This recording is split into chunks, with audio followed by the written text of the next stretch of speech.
Anda telah mengunduh podcast yang dipaparkan oleh Pendeta Dr. Erastus Sabdono ini dari truth.id/voice. Selamat mendengarkan podcast ini. Bapak Ibu yang dikasihi oleh Tuhan, tema renungan kita hari ini adalah menemukan kebahagiaan. Roma 11 ayat 36 mengatakan, sebab segala sesuatu adalah dari Dia, dan oleh Dia, dan kepada Dia. Bagi Dialah kemuliaan sampai selama-lamanya. Allah menciptakan segala sesuatu untuk dirinya, bukan untuk siapa-siapa. Dan manusia yang diciptakan, jika hidup sesuai dengan maksud manusia diciptakan, yaitu hidup bagi Allah, maka manusia akan menemukan kebahagiaannya.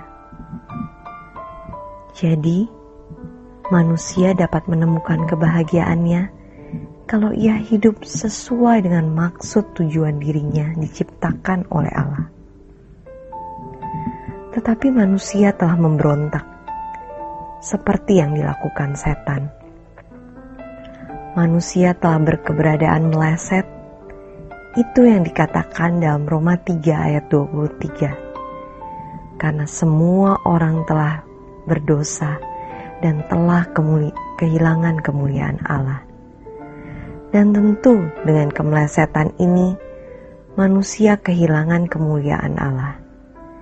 Yang dimiliki hanyalah kemuliaan manusia yang relatif dan bisa berubah-ubah, tidak konsisten.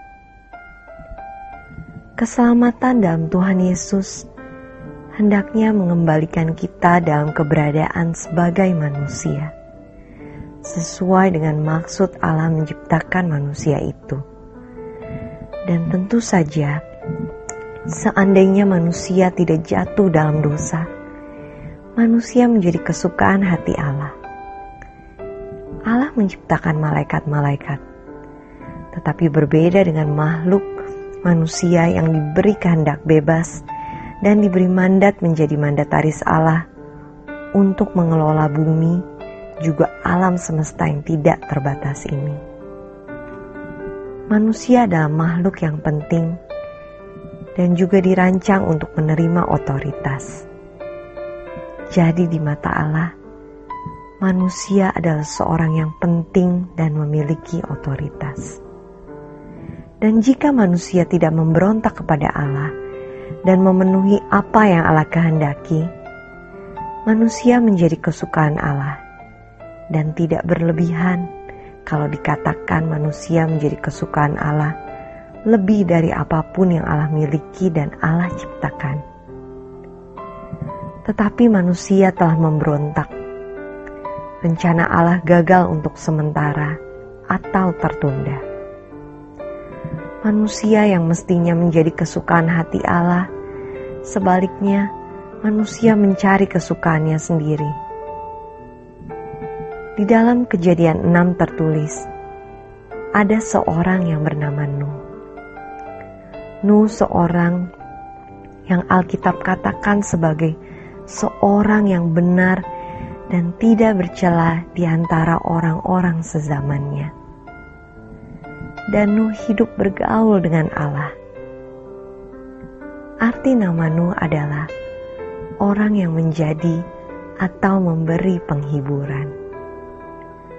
Terbukti dari yang tercatat dalam Kejadian 6 ayat 5-8. Ketika dilihat Tuhan bahwa kejahatan manusia besar di bumi dan bahwa segala kecenderungan hatinya selalu membuahkan kejahatan semata-mata, maka menyesallah Tuhan bahwa Tuhan telah menjadikan manusia di bumi dan hal itu memilukan hatinya.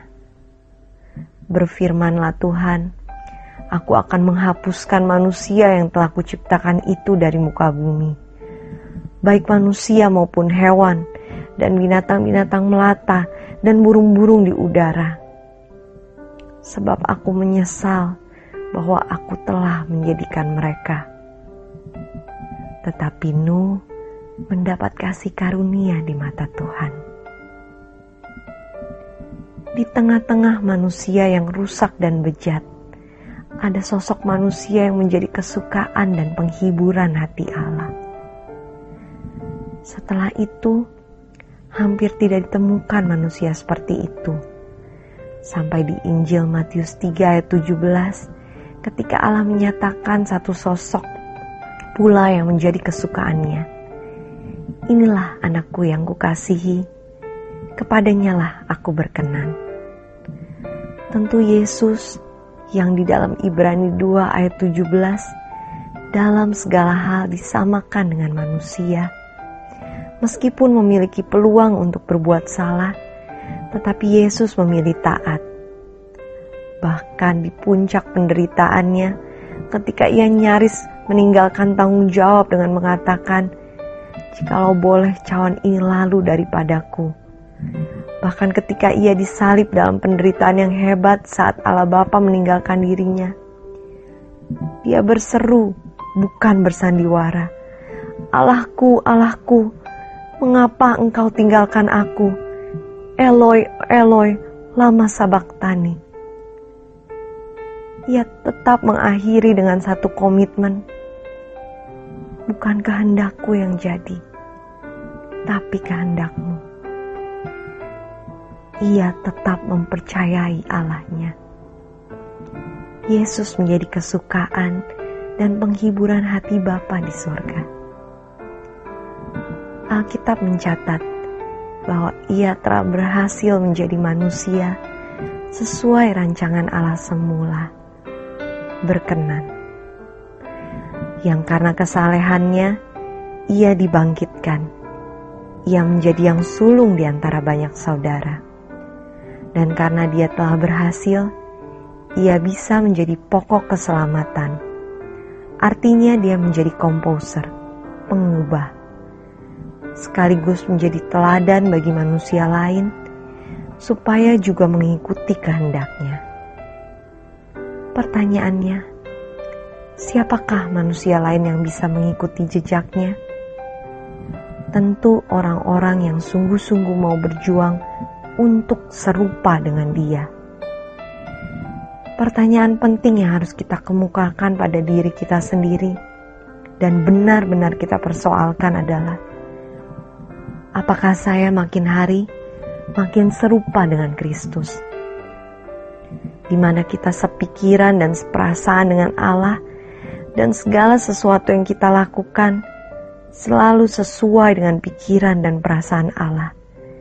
Sehingga di tengah-tengah dunia yang gelap dan jahat ini, kita menjadi kesukaan hati Allah dan bisa menjadi penghiburannya. Manusia dapat menemukan kebahagiaannya kalau ia hidup sesuai dengan maksud tujuan dirinya diciptakan oleh Allah. Demikian renungan kita pada hari ini. Tuhan Yesus memberkati. Untuk berlangganan renungan harian dalam bentuk cetak, silakan hubungi Truth Literatur di nomor telepon 0878 7870 7000. Untuk mendapatkan CD khotbah, MP3 renungan Truth, dan CD album lagu produksi Sola Gracia, Anda dapat menghubungi di hari dan jam kerja di nomor telepon 021 638 60953. Tuhan Yesus memberkati. Sola Gracia.